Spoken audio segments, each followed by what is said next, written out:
Hello, hello. Welcome to another brand new video where today I'm going to be talking about why I think Series 5 of Doctor Who, to me, is actually a perfect season.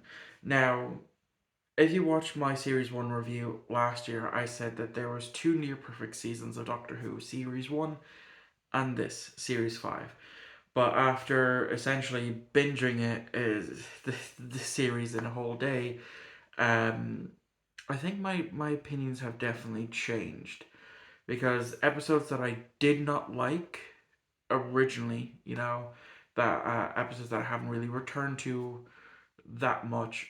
After this current rewatch, I enjoy them a lot more to the point where I would now say that this is a perfect season. That I don't see anything wrong with this season from start to finish. Now, you will have obviously a different opinion on this. There might be episodes that you don't like that I obviously now love, and that's perfectly fine. It's perfectly okay to have a difference of opinions. But to me, Series 5 of Doctor Who is a near perfect season. Now, before I continue, just to let you know, for me, this isn't coming out until June. It is now April 17th. I spent all of April 16th and a bit into midnight of April 17th watching from episode 2 to 13 of series 5. Why? Well, because A, I wanted to see if I could do it. B, I had nothing better to do. So from literally 10 a.m.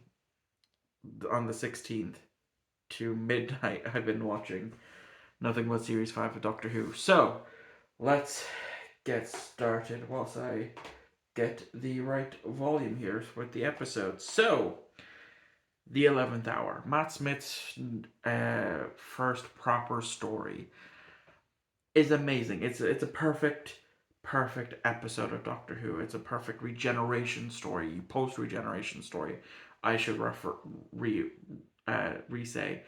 It is the perfect post regeneration story out there. Um, the villain, Prisoner Zero on Atraxi is a little weak. They're not. It's not the best. But for like a series opener and for probably a lot of people's introduction to Doctor Who, and it is a good jump on point for people who aren't Doctor Who fans. You know that that it is more accessible for them to jump in on this episode compared to any of the others. But I will always say never skip 9 and watch series 1. But anyway, yes. So the Doctor is obviously Matt Smith is amazing. He is one of my personal favorite Doctors, but he's definitely like in the fourth or fifth spot. Um, I would say, and definitely a decent New Who Doctor. That's for sure. And then of course we get introduced to the two companions, one of which doesn't like he doesn't become like a mainstay companion for a bit, but obviously the other one, Amelia or Amy Pond, does, and the introduction to the Doctor seeing Amy as a young kid um, back in 1996, and then of course jumping into the future in 2008, I believe, if my memory and math is serving me. But I am very tired, so that might not be correct. But anyway, then of course dealing with Prisoner Zero with his multiple different changing forms and trying to get the Atraxi, the space police, one of the many space polices, to find Prisoner Zero and get him, and how it's all done. Changing all the clocks to zero. It was really good. It was a smart way of doing it, and yeah, I have no issues with this episode. So, moving on now to The Beast Below. Now, this is an episode that I remember not liking as much. Um, when it first aired, and a rewatch or two. I can't exactly remember how many times I have, sat down and watched The Beast Below. But with this current rewatch, I fell in love with this episode. I think it is one of Matt's strongest episodes. Uh, Seeing the anger come out and from him after realizing what the whole Starship UK is, and as well, the actress who plays Liz Ten in it is phenomenal. I absolutely loved her, as well as Amy. Amy again, Karen Gillan knocked it out the park with this episode, and I just genuinely loved it a lot more. And I did notice the cheeky note to the Idiot's Lantern with the Magpie shop, that sold the TVs and that. If you're keen and have a keen eye, you'll see it. But yeah, I just genuinely love that. Love this episode. Now I came out thinking, wow, this is really such a good episode. It's really an underrated episode as well. Now that I think of it, from my rewatch, I would definitely say The Beast Below is a massively underrated episode, especially in this season with some pretty great episodes. Speaking of great episodes, this is going to be somewhat of a controversial opinion, because a lot of people don't like this episode and a lot of people don't like the Dalek designs that came out of it. So, episode 3, Victory of the Daleks, written by Mark Gatiss, or Gatiss, whichever way you want to say it. I remember when this episode first aired back in 2010, loving it. I thought it was a fantastic Dalek story. I love the designs of the Paradigm Daleks, and I still do. I think they're some of the most unique Dalek designs that we've ever seen. But of course, everyone was up in roar on it and wanting the old designs back, which is why in Series 6 there's only really one cameo, and then by the time we see him properly in Series 7, in Assignment of the Daleks, we only just see a few of the Paradigm Daleks left, and mainly gone back to the bronze design. Which, as good as the bronze design is, it's been 18 years since we've had this design of the Daleks. I want to see a refreshed version, and that's what the Paradigm Daleks were supposed to be, a refresh. And I would have loved to have seen more stories with how they could have done, with the drone, the scientist, the strategist, um, the Supreme, just seeing them all have their own different personalities and different functions as well. I would have absolutely loved to have seen that. But of course, after this episode, they only really got cameos, within the Pandora opens and the Big Bang 2. And as I said, in the wedding of uh is it the wedding of River Song?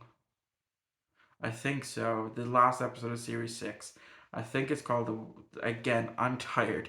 I can't think straight. But there is a small little cameo there, and then of course, and as I said, in time with the Daleks. But yeah, I just genuinely love it. I thought it was a really good episode. Uh, to to happen.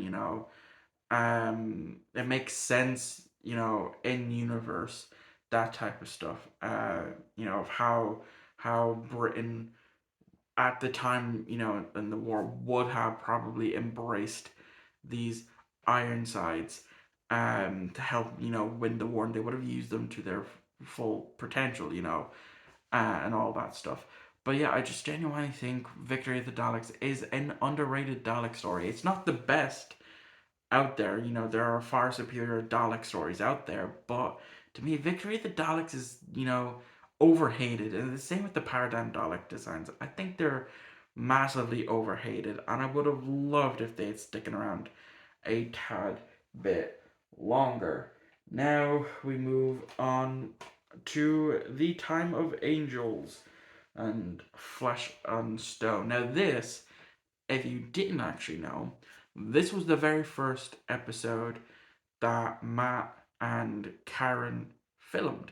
Obviously, you have Alex Kingston return as River Song, and she's obviously been in a two-part episode in the last season, so she's familiar with all this. But the fact that this was Matt Smith's first story The same as I said, Karen Gillan. Both of them knocked it out of the park for their first episode. And yeah, Time of Angels and Flesh and Stone is a tad bit overhated to me. It's definitely gotten a lot more hate over the years. A lot of people says that it's a not a great Weeping Angel story. I honestly disagree. I really do disagree. I think this is a fantastic Weeping Angel story. It's expanding the mythos of the angels. And now I know it does kind of make a bit of a plot hole in Blink. Then with Lawrence looking directly into the eyes of an angel, so he should technically have been killed. But again, aside from that plot hole point, and the other thing that people hate is when we see the angels move and they look like regular angels. I know a lot of people don't like that, and that's fine. It's okay to not like that, but to have just that one scene drag down what's essentially a really good two-part Weeping Angel story that, as I said, expands the mythos that we see, in the Village of Angels in Flux, where even a drawing of a weeping angel in and of itself becomes a weeping angel, which gets referenced in this episode and it gets paid off in that episode. Granted, the next weeping angel story in series 7, part 1, um, isn't the greatest, I will admit, but I genuinely think this, again, another episode that is just way too overhated. Way too overhated. The plot of how everything happens is amazing. This the speech the Doctor gives at the end of the Time of Angels is absolutely phenomenal. I remember seeing that in the trailer. I was like, oh, that's a really good speech. I can't wait to see that in episode. And yeah, like I remember when this episode first aired, um, thinking, wow, this is such a good story. I can't wait to see how it progresses. And even the next episode, I really loved that, and yeah, I genuinely think this is like the most unnecessarily hated Weeping Angel story. I think it is far better than a lot of people are giving it credit for, and I wish people would actually, give it another shot. You can't just let one thing drag it down. Being seeing the angels move, that just that one quick scene, because that's all it is literally just a quick scene in the episode. Drag it down to not a good episode. That just does not sit right with me. But then the next episode after the Angels two-parter is Amy's Choice.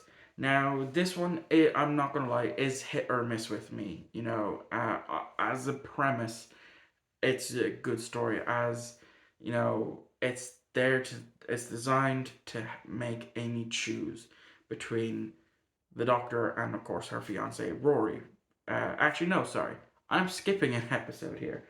I skipped an episode. The episode after The Time of Angels and Flesh and Stone is The Vampires in Venice, which is an okay episode. It's not the greatest, it's not the worst. I enjoyed it, for what it is, reintroducing Rory back in this episode. And, yeah, I get it, fish vampires aren't really the best. And of course, that Francesco guy, I think that's his name, the guy who has mother issues essentially. It might not be the best, but it's still a decent enough story, and I like how I remember thinking about this, because a lot recently I'm seeing a lot of people comparing Rose and Amy's relationships and how both Rose and Amy are terrible partners to Mickey and to Rory. But what I like about the ending to this episode is the fact that Amy's instantly on board with having Rory be there, traveling with them. Whereas in School Reunion, after Mickey asked to join the TARDIS crew, and the Doctor being, like okay with it. Rose wasn't really that okay with it, and I mentioned that in my series 2 review. But I had, it's an okay episode.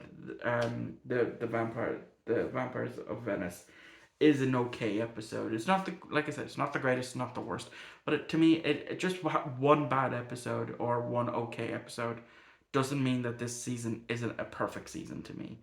I still walked away with enjoyment from this episode. And the same, with Amy's Choice. Now that I've backtracked a bit, yeah, like I said, this episode was designed for Amy to finally choose one or the other, the Doctor or Rory, and it took Rory to dying for the very first time to finally choose, and then of course they die. Amy dies at one time, and I don't know, should it count? It was a dream within a dream, so does it really count as their first part, on screen death? Let me know in the comments what if you count that. But moving on from Amy's Choice to the Silurian two-parter written by Chris Chibnall, The Hungry Earth and Cold Blood. Now, I remember not liking this episode when it first aired, and this is really the first time I've actually returned to this episode in the past 13 years. It's not one that I actively return to, I don't think. I think this is, like I said, the first time I've watched it since it aired. And, I remember not liking it um, I can't really say as a kid because when this season came out, I was 12. I'm now 25. Yeah, so as a tween, I guess I should start saying, moving forward, I can't say a kid anymore. We're way past that. But as a tween, I didn't really gel with this two-parter. I thought it wasn't, that great. But honestly, after this rewatch again, I actually walked away enjoying it. I think it's one of, again, you know, a decent enough episode by Chris Chibnall. Great way to reintroduce the Silurians again, another classic monster that hasn't been seen since Classic Who, early in Classic Who's run, and yeah, I thoroughly enjoyed it. Uh, both parts. I think part one is stronger than part two, that's for sure.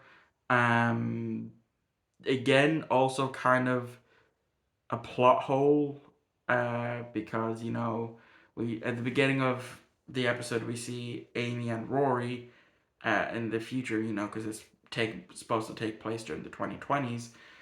We see 10 years on from them, of Amy and Rory, and then at the end of the episode we just see Amy. But that kind of counteracts the time the Weeping Angel story in series 7, because they get actually sent back to the past. So that's kind of a big plot hole. But then again, like Moffat wasn't the one that wrote it; it was Chibnall.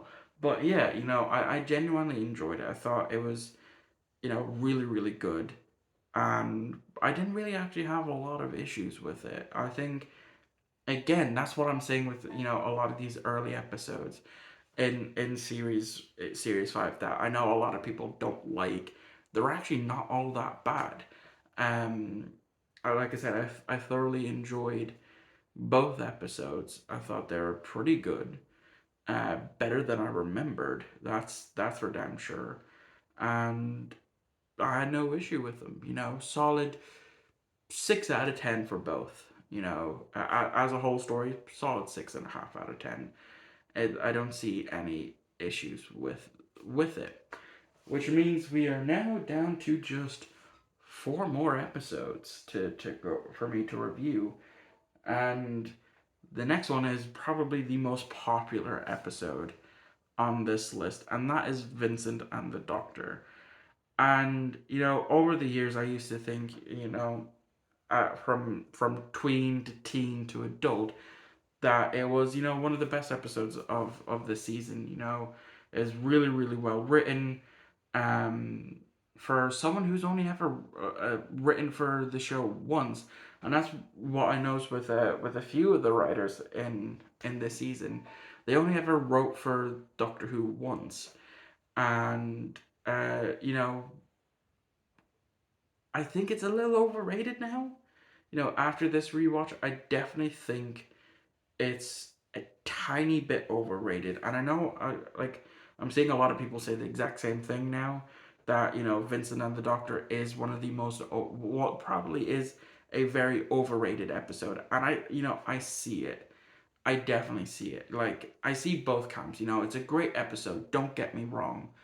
I still enjoyed it, but I also think it's vastly overrated. It's not as great as everyone says it is. Um, the plot is, it's not mediocre. It's decent. It's decent. Looking at it from beginning to end, it's decent. I think the only reason why people say that it's the best episode is because of the last few minutes of the story. Where the Doctor and Amy bring Vincent into the future to see his own art exhibit and have, Bill Nye's character talk about uh, Vincent and his art and all of that. And I think that's what got a lot of people to say, "Oh, it's an amazing episode, 10 out of 10." That bit's actually that's where I'd say it's overrated. Having rewatched that scene so many times, don't get me, like I said, it's a good episode and it's a good scene. It's just vastly overrated. Um, yeah, just the whole episode to me is just great but overrated, and it doesn't deserve the amount of. That it gets. Um, and then we move on to The Lodger. Now, I remember when, again, this episode came out in my tweens. I enjoyed it. I loved it. I thought it was great.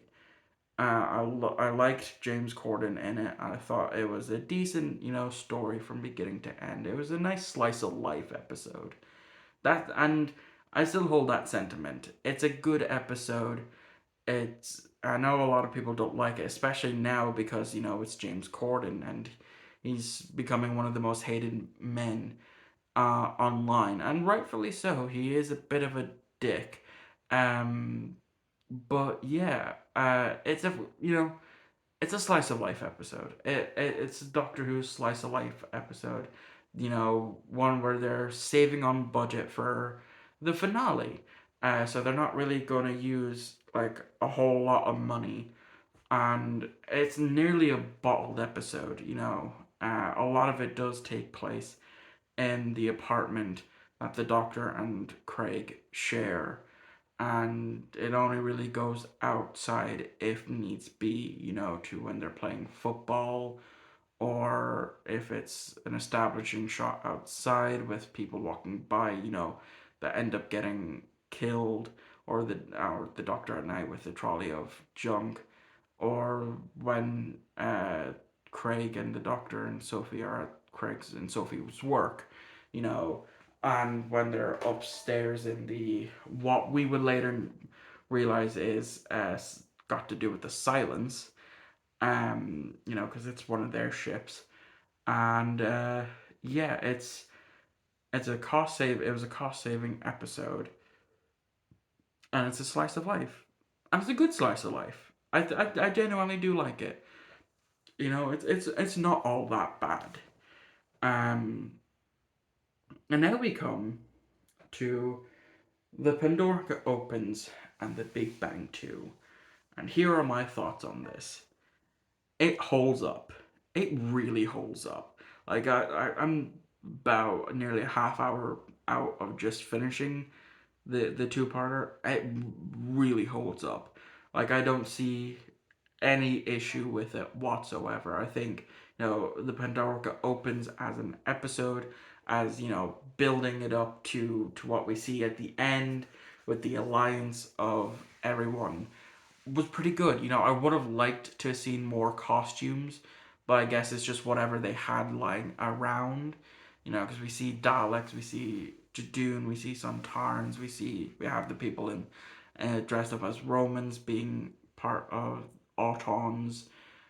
We see a, I forget its name. I think it's called a Hoax. You know, the thing from the beginning of Love and Monsters, that thing. Um, we see one Sycorax, just one. First appearance it's made in about 5 years at that point. Um, and then we also see some of the robots from episode two, which were initially under the I think they were under control of Cassandra, or I'm thinking of different robots, but they're definitely from the episode two, and the ending, the raw emotion from the ending. Hats off to Maury Gold. Hats fucking off to him. That is one of the most emotional episodes, endings to an episode. You know, Amy being shot and killed for the first or second time. Again, it's however you want to count Amy's choice with the dream in the dream. The Doctor being dragged into the Pandorica, River being trapped in the TARDIS as it explodes. It's just, oh, the emotion was amazing. I guess the only real gripe I have with it is the Pandorica speech because it's been done to death. Like, you can even YouTube, they've, people have gotten previous doctors, to say it. They've gotten Sylvester McCoy to say it. I think they got Colin Baker to say it. I think they've got Peter Davison to say it. I'm not too sure if they got Paul McGann to say it, but if they do, it exists somewhere on YouTube. And then the Big Bang, it's a solid conclusion to the Pandorica opens. It wraps up everything in a nice, neat bow. And I remember watching it, when the Doctor's rewinding from his time stream. I was there thinking, I know it didn't exist at that point because Chris Chibnall wasn't the head writer and the Timeless Child wasn't a thing back in 2010. But do you think if the Doctor had stepped into the crack to skip the his other memories, it would have fast forward back to him being 10 to 9 to 8 to War Doctor to 8 to 7 to 6 to 5 4 3 2 1 and the pre-Hartnell Doctors? Do you think it might have? Again, it's in context of the Timeless Child is a thing and has been a thing at this point in the show. Do you think so? Let me know in the comments below. But yeah, to me, Series 5 of Doctor Who is a perfect season. Yeah, I might not like, um, I might not gel well with the Vampires of Venice, and as I do like Amy's Choice, but it's not as great as all the other episodes in this season. To me, Series 5 is a perfect season. It's a fairy tale season. And that's Moffat's downfall, he wants everything to be fairy tale. And I'm really, really not looking forward to Series 6 because Series 6 of Doctor Who was a dumpster fire. Not as bad as, Series 11 of Doctor Who, but just as worse. Um, but yeah, as well, I almost forgot to mention. Um, Originally, there was a different plan for if David Tennant had stayed on for a year. Um, Now I don't know how true this is, but this is just what I've heard. Where the plan for the first episode anyway, what was originally what we know as the 11th hour, would have seen a regenerating 10th Doctor crash into Amelia's place and leave, do all that stuff and then leave as he's regenerating. And then it would fast forward and we'd see the Doctor not know who Amy is, but Amy know who he is and stuff. And then it would, it would have been interesting to see how the 10th Doctor would have played a lot of these episodes had he continued on for another season. But that's going to wrap up this video because I am tired. I want to go to bed. So thank you all for watching. I hope you enjoyed. And I'll catch you for whatever video is next because I still have yet to schedule it as of as of the 17th of April. I'm going to enjoy my sleep. Good night.